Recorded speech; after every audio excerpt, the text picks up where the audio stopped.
दोस्तों, अहमदाबाद के नरेंद्र मोदी स्टेडियम में ऑस्ट्रेलिया के खिलाफ खेले गए आईसीसी ओडीआई वर्ल्ड कप 2023 के फाइनल मुकाबले में एक पल के लिए लड़खड़ा सी गई थी टीम इंडिया। लेकिन दोस्तों, इसके बाद संकट मोचन का रूप लेकर के आए चेस मास्टर किंग कोहली और केएल राहुल ने आते ही आती सी बल्लेबाजी करते हुए चौके छक्कों की जड़ी के साथ कंगारू गेंदबाजों का जम के काटा चालान और अंतिम के ओवरों में तूफानी अंदाज में विस्फोटक बल्लेबाजी करते हुए कंगारुओं के जबड़े से जीत को छीनकर दे दी उन्हें क्रिकेट इतिहास की सबसे शर्मनाक हार। नमस्कार दोस्तों, स्वागत है आपके अपने मन पसंदीदा क्रिकेट चैनल क्रिकाबोबो में। दोस्तों, इस वीडियो में हम आपको हाल ही में भारत और ऑस्ट्रेलिया के बीच खेले गए वर्ल्ड कप 2023 के वार्म अप मुकाबले की पूरी रोमांचक हाईलाइट आपको बताने वाले हैं। लेकिन दोस्तों, वीडियो में आगे बढ़ने से पहले अगर आप भी टीम इंडिया के शानदार प्रदर्शन से खुश हैं तो वीडियो को लाइक करके चैनल को सब्सक्राइब करना बिल्कुल भी ना भूलिए। दोस्तों, जैसा कि आप सभी जानते हैं कि क्रिकेट इतिहास की दो दिग्गज टीमें अहमदाबाद के नरेंद्र मोदी स्टेडियम में फाइनल मुकाबले के पहले वार्म अप मुकाबले में एक दूसरे से दो हाथ करने के लिए भिड़ी थी। जहाँ दोस्तों, कंगारू टीम के कप्तान पेट कमिंस ने टॉस जीतकर पहले बल्लेबाजी करने का फैसला किया था, तो वही दोस्तों टीम इंडिया को गेंदबाजी करने के लिए आमंत्रित किया था। दोस्तों, इस दोनों टीमों में आज के इस मुकाबले की फाइनल प्लेइंग 11 में कोई भी बड़ा बदलाव देखने को नहीं मिला था। दोस्तों, इसके बाद ऑस्ट्रेलिया के लिए पारी की शुरुआत करने टीम के दो धाकड़ ओपनर बल्लेबाज ट्रेविस हेड और डेविड वार्नर मैदान पर आते हैं। तो वही दोस्तों, टीम इंडिया के लिए पहले ओवर की गेंदबाजी करने तेज गेंदबाज जसप्रीत बुमराह आते हैं। जहां दोस्तों पहली ओवर में उनका सामना होता है ट्रेविस हेड से, जहां पर ट्रेविस हेड के द्वारा पहली ओवर में बैक टू बैक दो करारे चौके लगाते हुए बुमराह के ऊपर पूरी तरह से दबाव बनाने का काम करते हैं। वही दोस्तों, दूसरे ओवर में मोहम्मद सिराज के ऊपर वार्नर का बल्ला जम के गरजता है और एक छक्का और एक चौके की मदद से 10 रन कूट देते हैं। लेकिन दोस्तों, तीसरे ही ओवर में जसप्रीत बुमराह आते ही एक बार फिर से ट्रेविस हेड को क्लीन बोल्ड कर देते हैं और 8 रनों की उनकी पारी का अंत कर देते हैं। जिसके बाद दोस्तों, आगे का मोर्चा संभालने मिशेल मार्श डेविड वार्नर का साथ देने के लिए क्रीज पर मौजूद हो जाते हैं और आते ही दोनों बल्लेबाज काफी संभल कर बल्लेबाजी करते हुए देखे जाते हैं। यहाँ पर दोनों ही बल्लेबाजों के द्वारा अच्छी गेंदों को छोड़ी जाती है और खराब गेंदों पर ही बड़ा शॉट लगाया जाता है। और इस प्रकार से देखते देखते 15 ओवर की समाप्ति पर कंगारू टीम का स्कोर एक विकेट के नुकसान पर 90 रनों के पार पहुंच जाता है। लेकिन दोस्तों, इसके बाद 16 ओवर में टीम इंडिया के विकेट टेकर तेज गेंदबाज जसप्रीत बुमराह फिर से गेंदबाजी करने मौजूद हो जाते हैं और आते ही ओवर की अंतिम गेंद पर मिशेल मार्श को 22 रनों के निजी स्कोर पर चलता कर देते हैं। लेकिन दोस्तों, दूसरे छोर से डेविड वार्नर अंगद की तरह डटे हुए रहते हैं और अब उनका साथ देने के लिए स्मिथ की एंट्री होती है। जहां पर दोस्तों, सबसे पहले डेविड वार्नर 45 गेंदों में ही अपना 50 पूरा कर लेते हैं और देखते देखते टीम के स्कोर को 100 रनों के पार पहुंचा देते हैं। जहां पर दोस्तों, दूसरे छोर से स्मिथ भी कंधे से कंधा मिलाकर चलते हुए एक बेहतरीन पार्टनरशिप को जन्म दे देते हैं। यहाँ पर दोनों ही बल्लेबाज काफी संभल कर बल्लेबाजी का नजारा पेश करते हुए चले जाते हैं और टीम इंडिया के तेज गेंदबाजों के साथ साथ स्पिन गेंदबाजों का डटकर मुकाबला करते हुए चले जाते हैं। लेकिन दोस्तों, तीसरे ओवर में स्टीव स्मिथ 30 रन बनाकर स्लिप में खड़े रोहित शर्मा के हाथों कैच आउट हो जाते हैं और उनकी पारी का अंत हो जाता है। लेकिन दोस्तों, इसके बाद डेविड वार्नर का साथ देने के लिए नए बल्लेबाज के रूप में मार्नस लबुशेन मैदान पर मौजूद हो जाते हैं। जहां पर दोस्तों, एक छोर से डेविड वार्नर का बल्ला आती सी बल्लेबाजी करते हुए चले जाता है और तूफानी अंदाज में बल्लेबाजी करते हुए अपने शतक की ओर बढ़ने लगते हैं। तो वही दोस्तों, दूसरे छोर से लबुशेन भी सिंगल डबल के साथ डेविड वार्नर का बखूबी साथ देते हुए चलते हैं और टीम इंडिया के स्पिन गेंदबाजों के साथ साथ तेज गेंदबाजों पर कहर बनकर टूट पड़ते हैं और देखते देखते दोनों बल्लेबाजों के बीच में एक 68 की साझेदारी पूरी हो जाती है। जहां पर दोस्तों, 40वें ओवर में डेविड वार्नर 2 छक्के और 2 चौकों की मदद से अपना शतक पूरा कर लेते हैं, जो कि उनके बल्ले से 88 गेंदों में देखने को मिलता है। और शतक पूरा होने के बाद डेविड वार्नर आग बबूला हो जाते हैं और हर गेंद को मैदान के बाहर पहुंचाने की पूरी कोशिश करते हैं। जहां पर दोस्तों, तेजी से रन बनाते हुए टीम के स्कोर को 250 रनों के पार पहुंचा देते हैं। लेकिन दोस्तों, इसी बीच 45वें ओवर में चाइनामैन कुलदीप यादव गेंदबाजी करने आते हैं और आते ही अपनी फिरकी के माया जाल में फंसाते हुए डेविड वार्नर को 130 रनों के निजी स्कोर पर कैच आउट करवा देते हैं। वही दोस्तों, इसी ओवर की अंतिम गेंद पर मार्नस लबुशेन को 28 रनों के निजी स्कोर पर एलबीडब्ल्यू आउट कर देते हैं और इस प्रकार से एक ही ओवरों में 2 बल्लेबाजों को पवेलियन का रास्ता दिखाते हुए कंगारू टीम के बल्लेबाजों की पूरी तरह से कमर तोड़ के रख देते हैं। और इस प्रकार से 45 ओवर की समाप्ति पर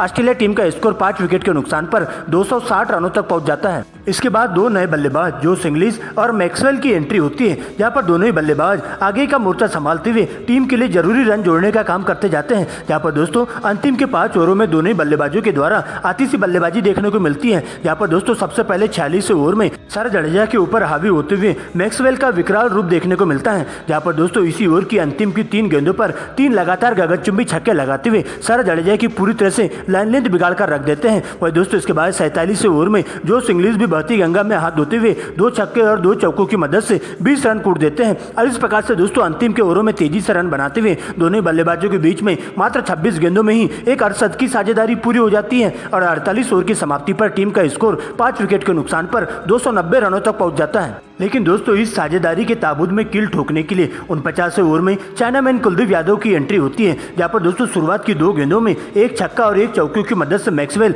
10 रन कूट देते हैं। लेकिन दोस्तों इसके बाद अपनी फिरकी के मायाजाल में फंसाते हुए मैक्सवेल को 48 रनों के निजी स्कोर पर चारों खाने चीत करते हुए क्लीन बोल्ड कर देते हैं और इस प्रकार से दोस्तों कंगारू की टीम को 300 के स्कोर पर छठवां बड़ा झटका मैक्सवेल के रूप में लग जाता है। लेकिन दोस्तों इसके बाद आगे का मोर्चा संभालने के लिए और अंतिम के ओवरों में बल्लेबाजी करने के लिए जोश इंग्लिश का साथ देने के लिए मिशेल स्टार्क की एंट्री होती है, जहां पर दोस्तों जोश इंग्लिश अंतिम ओवर में मोहम्मद सिराज के सामने बल्लेबाजी करते हुए देखे जाते हैं और शुरुआत की 2 गेंदों में बैक टू बैक 2 करारे चौके जोश इंग्लिश के बल्ले से देखने को मिलते हैं। वही दोस्तों तीसरी गेंद पर सिंगल लेकर के मिशेल स्टार्क को स्ट्राइक देते हैं, जहां सिराज के द्वारा बाद की 2 गेंदों पर शानदार कमबैक किया जाता है और स्टार्क को बिल्कुल भी हाथ खोलने का मौका नहीं देते हैं। लेकिन दोस्तों अंतिम गेंद पर एक जोरदार चौका स्टार्क के बल्ले से देखने को मिलता है और इस प्रकार से कंगारू टीम पूरे 50 ओवरों के खेल में 6 विकेट के नुकसान पर स्कोर बोर्ड पर 314 रन बना लेती है और टीम इंडिया को इस फाइनल मुकाबले में जीत हासिल करने के लिए 315 रनों का विशाल टारगेट दे दिया जाता है, जहां टीम इंडिया की ओर से सर जडेजा,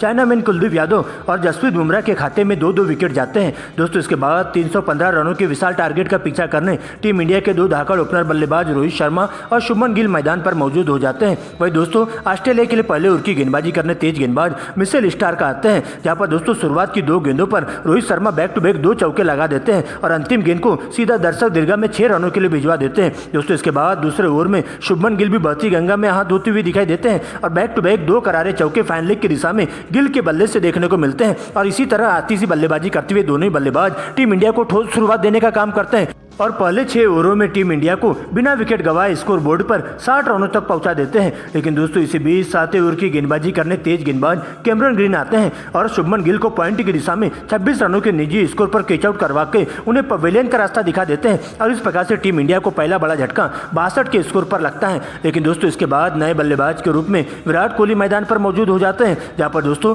रोहित शर्मा के साथ मिलकर दोनों ही बल्लेबाज आगे का मोर्चा संभालते हुए कंगारू टीम के गेंदबाजों का डटकर मुकाबला करते हुए चले जाते हैं। यहाँ पर देखते देखते दोनों ही बल्लेबाज संभल कर बल्लेबाजी करते हुए देखे जाते हैं। लेकिन दोस्तों इसी बीच रोहित शर्मा भी एक बड़ा शॉट खेलने के चक्कर में सीमा रेखा के पास कैच आउट हो जाते हैं और उनकी 40 रनों की धुआंधार पारी का अंत हो जाता है। जिसके बाद दोस्तों विराट कोहली का साथ देने के लिए श्रेयस अय्यर मैदान पर मौजूद हो जाते हैं, जहां पर कुछ देर तो दोनों ही बल्लेबाज अच्छे शॉट्स लगाते हुए दिखाई देते हैं। लेकिन दोस्तों श्रेयस अय्यर भी जल्दबाजी कर बैठते हैं और मात्र 15 रनों के निजी स्कोर पर स्पिन गेंदबाज का शिकार हो जाते हैं और इस प्रकार से दोस्तों टीम इंडिया को 72 रनों के स्कोर पर दूसरा बड़ा झटका श्रेयस अय्यर के रूप में लगता है। जिसके बाद दोस्तों नए बल्लेबाज के रूप में टीम इंडिया के सलामी विकेट कीपर बल्लेबाज केएल राहुल मैदान पर मौजूद हो जाते हैं और विराट कोहली के साथ मिलकर लगातार स्ट्राइक रोटेट करने का काम करते जाते हैं और सिंगल डबल के साथ ही टीम इंडिया के स्कोर को बढ़ाने का काम करते जाते हैं, जहां पर दोस्तों दोनों ही बल्लेबाज सबसे पहले अपना 50 पूरा करते हैं और इस प्रकार से दोनों ही बल्लेबाजों के द्वारा बाद में गेयर बदले जाते हैं। जहां पर दोस्तों सबसे पहले 20वें ओवर में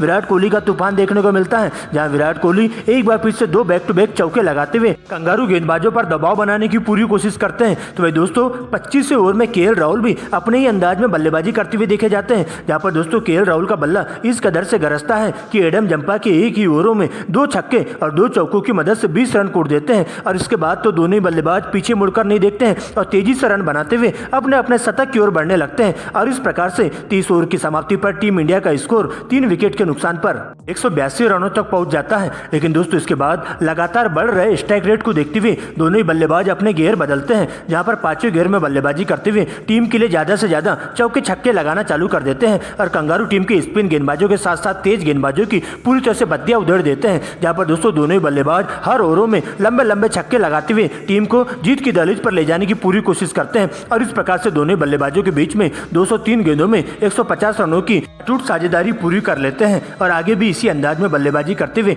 दबाव को पूरी तरह से कम करने की कोशिश करते हैं और जाकर के दबाव पूरी तरह से कंगारू गेंदबाजों पर डाल देते हैं और उन गेंदबाजों को विकेट के लिए तरसा देते हैं। यहाँ पर दोस्तों दोनों ही बल्लेबाज मिले जीवनदान का फायदा उठाते हुए तेजी से अपने शतक की ओर बढ़ने लगते हैं, जहाँ पर दोस्तों सबसे पहले केएल राहुल मात्र 91 गेंदों में ही अपने शतक पूरा कर लेते हैं। वही दोस्तों इसके बाद 45वें ओवर में विराट कोहली भी आती सी बल्लेबाजी करते हुए देखे जाते हैं और इसी ओवर में बैक टू बैक 2 चौके लगा देते हैं और इस प्रकार से विराट कोहली भी मात्र 92 गेंदों में ही अपनी सेंचुरी पूरी कर लेते हैं। लेकिन दोस्तों इसके बाद 45 ओवर की समाप्ति होते ही टीम इंडिया को अभी भी अगले 5 ओवरों में इस मुकाबले में जीत हासिल करने के लिए 55 रनों की दरकार होती है, क्योंकि दोस्तों टीम इंडिया का स्कोर अभी भी 3 विकेट के नुकसान पर 260 रनों तक पर रुका रहता है। लेकिन दोस्तों इसके बाद अंतिम के 5 ओवरों में दोनों ही बल्लेबाज सर पर कफन बांध करके आती सी बल्लेबाजी करना चालू कर देते हैं। यहाँ पर वनडे में T20 स्टाइल में बल्लेबाजी करते हुए दोनों ही बल्लेबाज कंगारू गेंदबाजों की धज्जियां उधेड़ कर रख देते हैं। जहां पर दोस्तों 49वें ओवर में KL राहुल के द्वारा बैक टू बैक 2 गगनचुंबी छक्के लगाए जाते हैं। वही दोस्तों 50वें ओवर में टीम इंडिया को इस मुकाबले में जीत हासिल करने के लिए पूरे 18 रनों की दरकार होती है। जहां पर दोस्तों विराट कोहली आती सी बल्लेबाजी करते हुए अंतिम की 3 गेंदों पर बैक टू बैक 3 गगनचुंबी छक्के लगाते हुए 18 रन बना लेते हैं और इस प्रकार से दोस्तों इतिहास रचते हुए टीम इंडिया वर्ल्ड कप 2023 के फाइनल मुकाबले को जीतकर ऑस्ट्रेलिया को 7 विकेट से हराकर इतिहास के पन्नों में अपना नाम दर्ज करवा लेती है।